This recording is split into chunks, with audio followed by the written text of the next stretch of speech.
ആണ്ടുവട്ടത്തിലെ 18-ാം ഞായർ. ഇന്നത്തെ സുവിശേഷത്തിൽ നാം വായിച്ചു കേൾക്കുന്നത് നമുക്കേറെ സുപരിചിതമായ യേശുവിൻ്റെ ഒരത്ഭുത പ്രവൃത്തിയെക്കുറിച്ചാണ്. 5 അപ്പവും 2 മീനും കൊണ്ട് 5000-ൽ പരം വരുന്ന ജനങ്ങൾക്ക് അന്നമേകി സംതൃപ്തമാക്കുന്ന യേശുവിൻ്റെ ഹൃദയസ്പർശിയായ അത്ഭുത പ്രവർത്തനം. സുവിശേഷം ആരംഭിക്കുന്നത് സ്നാപക യോഹന്നാന്റെ ശിരച്ഛേദനവുമായി ബന്ധപ്പെട്ടാണ്. സ്നാപക യോഹന്നാന്റെ മരണവിവരം കേട്ട യേശുനാഥൻ ഒരു വിജന പ്രദേശത്തേക്ക് പിൻവാങ്ങുകയാണ്.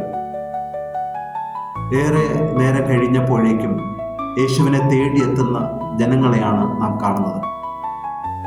അവർ യേശുവിനെ തേടി എത്തുന്നതിന് പ്രധാനപ്പെട്ട കാരണം അവിടുത്തെ വചനം കേൾക്കുവാനും സൗഖ്യം പ്രാപിക്കുവാനും അങ്ങനെ ആശ്വാസവും അനുഗ്രഹവും അവിടെ നിന്ന് പ്രാപിക്കുവാനുമായിരുന്നു. അങ്ങനെ യേശുനാഥനോടൊപ്പം അവർക്ക് സന്തോഷവും സമാധാനവും കൈവരുന്ന സുന്ദര മുഹൂർത്തങ്ങളെ നാം സുവിശേഷത്തിൽ കണ്ടുമുട്ടുന്നു. ഈ അനുഭവത്തിൻ്റെ മുഹൂർത്തങ്ങൾ അവർ ഒരുമിച്ച് അനുഭവിച്ചു കഴിയുമ്പോഴേക്കും നേരം ഏറെ വൈകിയിരുന്നു. നേരം വൈകുന്നത് തിരിച്ചറിഞ്ഞ അപ്പോസ്തലന്മാർ യേശുവിനോട് പറയുന്നു, നേരം വൈകുന്നത് കൊണ്ട് ജനങ്ങളെ പറഞ്ഞയക്കണമെന്ന്. കാരണം ഇനിയും അവർ അവിടെ തുടർന്നാൽ അവർ വിശന്ന് വലഞ്ഞ് അവശരായി തീരുമായിരിക്കും. ഇത് മുൻകൂട്ടി കണ്ടുകൊണ്ടാണ് അപ്പോസ്തലന്മാർ യേശുവിനോട് അവരെ പറഞ്ഞു വിടുവാൻ വേണ്ടി ആവശ്യപ്പെടുന്നത്. എന്നാൽ യേശുനാഥൻ അവരോട് അനുകമ്പയും ആർദ്രതയുമുള്ളവനായി കാണുന്നതായിട്ടാണ് നാം വായിക്കുന്നത്. അവന് അവരോട് അനുകമ്പ തോന്നി. കരുണ നിറഞ്ഞ ദൈവത്തിൻ്റെ സാമീപ്യം അവരെ സംബന്ധിച്ചിടത്തോളം ആശ്വാസമായി മാറിയത് യേശുവിനെ കൂടുതൽ സ്പർശിക്കുന്നതിന് കാരണമായിട്ട് മാറി. ദൈവത്തിൻ്റെ കാരുണ്യം അവിടെ മനോഹരമായ രീതിയിൽ പീലി വിടർത്തി ആടുന്നത് കാണാൻ കഴിയും. അവരോട് കരുണ കാണിച്ചുകൊണ്ട് യേശു അനുകമ്പപൂർവ്വം പെരുമാറുന്നതായിട്ടാണ് നാം തുടർന്ന് കാണുന്നത്. അവരുമായി താതാത്മ്യപ്പെട്ടുകൊണ്ട് അവരിൽ ഒരുവനായി മാറുന്ന യേശുനാഥന് അവരുടെ വൈകാരികമായ ഭാവം തിരിച്ചറിയാൻ കഴിയുന്നു. അവൻ അവർക്ക് ആഹാരം കൊടുക്കുവാൻ വേണ്ടി തീരുമാനിച്ചു. അവരുടെ ആ അവസ്ഥ മനസ്സിലാക്കി ഔദാര്യപൂർവ്വം കാരുണ്യപൂർവ്വം പ്രവർത്തിക്കുന്ന ദൈവപുത്രൻ്റെ ആർദ്രമായ മനോഭാവമാണ് നാം ഇവിടെ കാണുന്നത്. കരുണ നിറഞ്ഞ ദൈവം എപ്പോഴും മറ്റുള്ളവരുടെ ജീവിതത്തിൻ്റെ നിസ്സഹായ അവസ്ഥയും അവശതയും തിരിച്ചറിയുവാൻ കഴിയുന്നവനാണ് എന്നുള്ള ഒരു മനോഹരമായ ദൃഷ്ടാന്തം നമുക്ക് ഇവിടെ കണ്ടെത്താൻ കഴിയും. തുടർന്ന് യേശുനാഥൻ അവരോട് ചോദിക്കുന്ന ചോദ്യം നിങ്ങളുടെ കൈകളിൽ എന്തുണ്ട് എന്നുള്ളതാണ്. അവരുടെ കൈവശമുള്ളത് കണ്ടെത്തിയിട്ട് അത് വിപുലീകരിച്ചു കൊടുക്കുന്ന കർത്താവിൻ്റെ അത്ഭുതാവകമായ പ്രവൃത്തിയാണ് നാം കാണുന്നത്. ദൈവപുത്രനായ യേശു ക്രിസ്തുവിന് അവരുടെ കൈവിലുള്ളത് ശേഖരിക്കാതെ തന്നെ അത്ഭുത പ്രവൃത്തിയിലൂടെ അവർക്ക് വേണ്ട അന്നം കൊടുക്കുവാൻ കഴിയുമായിരുന്നു. എന്നാൽ അവിടുന്ന് ആവശ്യപ്പെടുന്നത് നിങ്ങളുടെ കരങ്ങളിൽ എന്തുണ്ട് എന്നുള്ളതാണ്. അവരുടെ കരങ്ങളിലുള്ളത് ശേഖരിച്ചുകൊണ്ട് അതിനെ വർദ്ധിപ്പിക്കുന്ന ദൈവത്തിൻ്റെ ശക്തമായ ഒരു പ്രവർത്തന രീതിയാണ് നാം ഇവിടെ കാണുന്നത്. നിങ്ങളുടെ കൈവശം എന്തുണ്ട്? ഈ ചോദ്യം ഒരുപക്ഷെ നമ്മെ സംബന്ധിച്ചിടത്തോളം ഇരുത്തി ചിന്തിപ്പിക്കുവാൻ പോകുന്നതാണ്. പ്രതികൂലമായ സാഹചര്യങ്ങൾ ഉണ്ടാകുമ്പോഴും പ്രശ്ന സങ്കീർണതകൾ ഉണ്ടാകുമ്പോഴും നമുക്ക് എന്ത് ചെയ്യുവാൻ കഴിയുമോ അതനുസരിച്ചാണ് ദൈവത്തിൻ്റെ ഇടപെടൽ ഉണ്ടാകുന്നത് എന്നുള്ള അർത്ഥമാണ് നമുക്കിതിലൂടെ കൈവരുന്നത്. ജീവിതത്തിൻ്റെ ചുറ്റുവട്ടങ്ങളിൽ നാം കണ്ടെത്തുന്ന ദുഃഖാർദ്രമായ നിമിഷങ്ങളിലും നിസ്സഹായ അവസ്ഥകളിലും നമ്മുടെ ഓരോരുത്തരുടെയും കഴിവുകളെ വിപുലീകരിക്കുവാൻ നമ്മോടൊപ്പമായിരിക്കുന്ന ദൈവത്തിൻ്റെ ആ നിരന്തര അത്ഭുത സാന്നിധ്യം ഇവിടെ നമുക്ക് തിരിച്ചറിയുവാൻ കഴിയുന്നു. അവരുടെ കയ്യിൽ നിന്ന് അവിടുന്ന് അപ്പവും മത്സ്യവും ശേഖരിച്ചുകൊണ്ട് അതിനെ വർദ്ധിപ്പിച്ചുകൊണ്ട് അവർക്കായി വിളമ്പി നൽകുന്ന അനുഗ്രഹപ്രദമായ നിമിഷങ്ങളാണ് നാം സുവിശേഷത്തിൽ കാണുന്നത്. യേശുവിനെ സംബന്ധിച്ചിടത്തോളം അവർക്ക് വിളമ്പി നൽകിക്കൊണ്ട് അവരെ സംതൃപ്തമാക്കുവാൻ കഴിയുന്ന അത്ഭുതാവഹമായ പ്രവൃത്തി ഇതിലൂടെ വെളിവാകുകയാണ്. ദൈവത്തിൻ്റെ പ്രവൃത്തികൾ തികച്ചും വിഭിന്നമാണ്. മനുഷ്യൻ കണക്ക് കൂട്ടുന്നതിൽ നിന്ന് വ്യത്യസ്തമായ രീതിയിൽ ദൈവം ഇടപെടുകയും പ്രവർത്തിക്കുകയും ചെയ്യുന്നു. ഇവിടെ മനുഷ്യൻ്റെ ദുഃഖാർദ്രമായ അവസ്ഥ തിരിച്ചറിഞ്ഞുകൊണ്ട് അവരുമായി താതാത്മ്യപ്പെട്ടുകൊണ്ട് അവർക്ക് വചനം നൽകുകയും സൗഖ്യം നൽകുകയും അതിനുശേഷം അന്നം നൽകി അവരെ പരിപോഷിപ്പിക്കുവാനും അവശത അകറ്റുവാനും ശ്രമിക്കുകയും ചെയ്യുന്ന ദൈവത്തിൻ്റെ ചിത്രമാണ് കാണുക.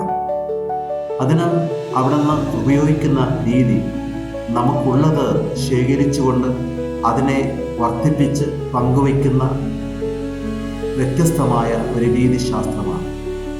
ദൈവികമായ ഈ രീതിശാസ്ത്രം ബൈബിളിലും നമുക്ക് കാണുവാൻ കഴിയുന്നു.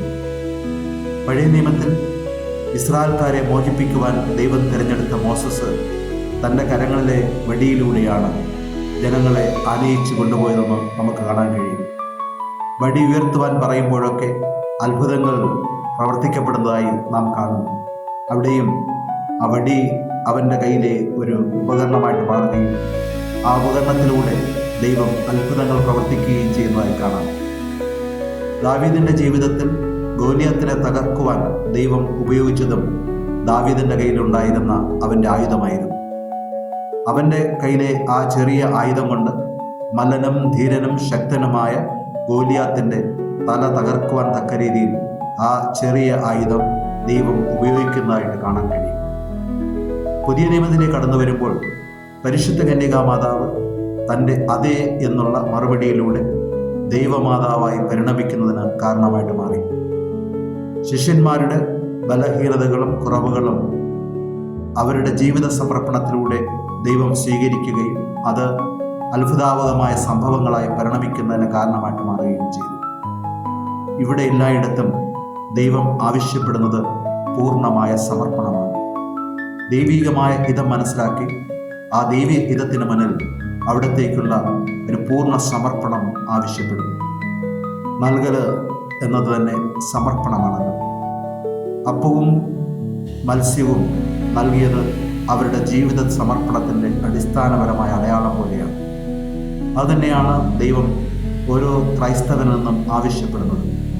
തങ്ങൾക്ക് സ്വന്തമെന്ന് കരുതുവാന്ന വസ്തുതകളും ദൈവം ദാനമായി നൽകപ്പെട്ടതാണെന്ന് തിരിച്ചറിഞ്ഞുകൊണ്ട് ദൈവത്തിനായി സമർപ്പിക്കുവാനും അത് സമൂഹ നന്മയ്ക്കായി പരിണമിപ്പിക്കുവാനുമുള്ള അത്ഭുതത്തിനാണ് നാം പരിശ്രമിക്കേണ്ടത്. അങ്ങനെ നൽകുമ്പോഴുണ്ടാകുന്ന അത്ഭുതാവഹമായ പ്രവർത്തനം പങ്കുവയ്ക്കലിൻ്റെ പൂർണ്ണതയിലേക്കും സംതൃപ്തിയുടെ നിറവിലേക്കും ആനയിക്കപ്പെടുന്നു എന്ന് ഇതിലൂടെ നമുക്ക് കണ്ടെത്തുവാൻ കഴിയും. ഇന്നത്തെ ഒന്നാമത്തെ വായനയിൽ യെശയ്യാ പ്രവാചകന്റെ പുസ്തകത്തിലുള്ള വായനയാണ് നാം വായിച്ചു കേൾക്കുന്നത്. വിപ്രവാസത്തിലായിരിക്കുന്ന ഇസ്രായേൽ മക്കളെ തങ്ങളുടെ നാട്ടിലേക്ക് മടങ്ങിപ്പോകുവാൻ ആഹ്വാനം ചെയ്തുകൊണ്ട് അവിടെ ലഭ്യമാകുന്ന ജീവന്റെ നീർറവയെക്കുറിച്ചുള്ള പ്രവചനമാണ് അതിലടങ്ങിയിരിക്കുന്നത്. ദാഹാർത്തരായ മനുഷ്യർക്ക് സംതൃപ്തി നൽകുവാൻ പറ്റുന്ന രീതിയിൽ ദൈവിക ജീവന്റെ ജലം അവിടുന്ന് നൽകുവാൻ പോകുന്നതിൻ്റെ സൂചനയാണ്. ഇവിടെ പൂർണ്ണ സംതൃപ്തിയിലേക്ക് ദൈവം മനുഷ്യരെ മാടി വിളിക്കുകയാണ്. ഈ പൂർണ്ണ സംതൃപ്തിയിലേക്ക് മാടി വിളിച്ചുകൊണ്ട് അവിടെ നൽകുന്ന ജീവന്റെ ജലം സൗജന്യമാണ് എന്നവിടുന്ന് വാഗ്ദത്തം ചെയ്യുകയാണ്. സൗജന്യമായി ലഭിക്കുന്ന ദൈവാനുഗ്രഹത്തിൻ്റെ കൃപയാണ് നമ്മെ പൂർണ്ണമായും സംതൃപ്തമാക്കുന്നത്. ആ രീതിയിൽ നമ്മെ സംതൃപ്തമാക്കുവാൻ പോകുന്ന നീരുറവയാണ് അവിടുന്ന് എന്ന് നമ്മുടെ മുമ്പിൽ ദൈവത്തെ പ്രവാചകൻ പരിചയപ്പെടുത്തുകയാണ്. ലോകത്തിൻ്റെ ദാഹത്തിന്, ചുറ്റുപാടും നാം അനുഭവിക്കുന്ന വിശപ്പിന് ഉത്തരമേകുവാൻ കഴിയുന്ന രീതിയിൽ ജീവന്റെ സ്രോതസ്സായ ദൈവത്തെ പ്രവാചകൻ നമ്മുടെ മുമ്പിൽ വെളിപ്പെടുത്തി തരികയാണ്. ആ സ്രോതസ്സായ ദൈവത്തിൽ നിന്നുകൊണ്ട് അവിടുന്ന് തരുന്ന അന്നം സ്വീകരിക്കുമ്പോൾ ഉണ്ടാകുന്ന സംതൃപ്തിയാണ് യഥാർത്ഥ സംതൃപ്തി എന്ന് പ്രവാചകൻ നമുക്ക് വാക്ക് തരികയാണ്. ഈ സംതൃപ്തി വാസ്തവത്തിൽ യഥാർത്ഥ സ്നേഹത്തിൻ്റെ അടിസ്ഥാനത്തിലാണ് നമുക്ക് ലഭിക്കുന്നതെന്ന് വിശുദ്ധ പൗലോസ് ശ്ലീഹായുടെ ലേഖനത്തിൽ നാം വായിക്കുന്നു. ആ സ്നേഹത്തിൽ നിന്ന് ഒരിക്കലും അകറ്റാൻ പറ്റാത്ത രീതിയിൽ സ്നേഹവുമായി താതാത്മ്യപ്പെട്ടായിരിക്കുമ്പോഴാണ് ആ ദാഹശമനം നമ്മിലേക്ക് ചൊരിയപ്പെടുന്നത് എന്നുള്ള കാര്യമാണ് പൗലോസ്ലീഹ ഓർമ്മപ്പെടുന്നത്. അങ്ങനെ ദൈവം സൗജന്യമായി നൽകുന്ന ജീവന്റെ ജലം സ്വീകരിച്ചുകൊണ്ട് അവിടുത്തെ സ്നേഹത്തിൽ നിറഞ്ഞ് അവിടുത്തെ തേടുവാനും അവിടുത്തെ കണ്ടെത്തി സൗഖ്യവും സമാധാനവും സംപ്രാപിക്കുവാനുമുള്ള ആഹ്വാനമാണ് ഇന്നത്തെ വായനകൾ നമുക്ക് നൽകുന്നത്. ഇവിടെ യേശുനാഥൻ നമുക്ക് സർവദാ സന്നിഹിതനാണെന്നും സമീപസ്ഥനാണെന്നുമുള്ള ഒരു വാഗ്ദാനം ശക്തമായി അവതരിപ്പിക്കപ്പെടുന്നു. ഈ സാന്നിധ്യവും സഹവാസവും ഭാവിയിൽ രൂപപ്പെടുന്ന വിശുദ്ധ കുർബാന എന്ന ഉദാശയുമായി ബന്ധപ്പെടുത്തിയാണ് നാം മനസ്സിലാക്കുന്നത്. ലോകാവസാനം വരെ നമ്മോടൊപ്പം ഉണ്ടായിരിക്കുമെന്നും എപ്പോഴും നമുക്ക് സംതൃപ്തി നൽകിക്കൊണ്ട് സന്തോഷത്തിൻ്റെ ചൈതന്യത്തിലേക്ക് നമ്മെ നയിക്കുവാനും കഴിയുന്ന ജീവന്റെ സാന്നിധ്യത്തിലേക്കാണ് അവിടുന്ന് കൂദാശകളിലൂടെ നമ്മെ മാടി വിളിക്കുന്നത്. അത് സൗജന്യമായി ലഭ്യമാകുന്ന കൂദാശകളാണ്.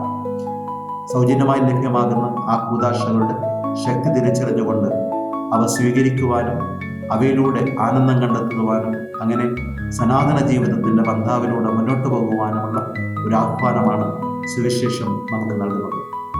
ഇവിടെ നാം ദൈവത്തിൻ്റെ സാന്നിധ്യവും സഹവാസവും തിരിച്ചറിയുമ്പോൾ അവിടുത്തെ ആ കാരുണ്യം അനുഭവിച്ചുകൊണ്ട് ആ കാരുണ്യത്തിൻ്റെ കണ്ണോടുകൂടി ചുറ്റുപാടുമുള്ള സാഹചര്യങ്ങളെയും തിരിച്ചറിയുവാൻ നമുക്ക് കഴിയുന്നു എന്നുള്ളതാണ് പ്രത്യേകത. ദൈവത്തിൻ്റെ ആ കാരുണ്യം മനസ്സിലാക്കി ദൈവീകാരുണ്യത്തിൻ്റെ നിറവിൽ നിന്നുകൊണ്ട് ആവോളം ആസ്വദിച്ച് മറ്റുള്ളവർക്ക് ആ കരുണയുടെ കനുവിനെ പകർന്നു കൊടുക്കുവാനുള്ള ആഹ്വാനമാണ് നമ്മുടെ ഓരോരുത്തരുടെയും ജീവിതത്തിൽ അവിടുന്ന് നിരന്തരം നൽകിക്കൊണ്ടിരിക്കുന്നത്. ഇത് തിരിച്ചറിഞ്ഞുകൊണ്ട് മറ്റുള്ളവരോട് കനിവുള്ളവരായി മാറുവാനും അവരോട് കാരുണ്യം കാണിക്കുവാനും നമുക്ക് കഴിയുക എന്നുള്ളത് ഏറെ പ്രധാനപ്പെട്ടതാണ്. അതിനുള്ള വരത്തിനു വേണ്ടി പ്രാർത്ഥിക്കുകയും ജീവിതം മുഴുവനും കരുണാമയനായ ദൈവത്തിൻ്റെ മുന്നിൽ കാരുണ്യം സ്വീകരിച്ചുകൊണ്ട് കാരുണ്യമുള്ളവരായി വർദ്ധിക്കുവാൻ വേണ്ടി പ്രാർത്ഥിക്കുകയും ചെയ്യാം.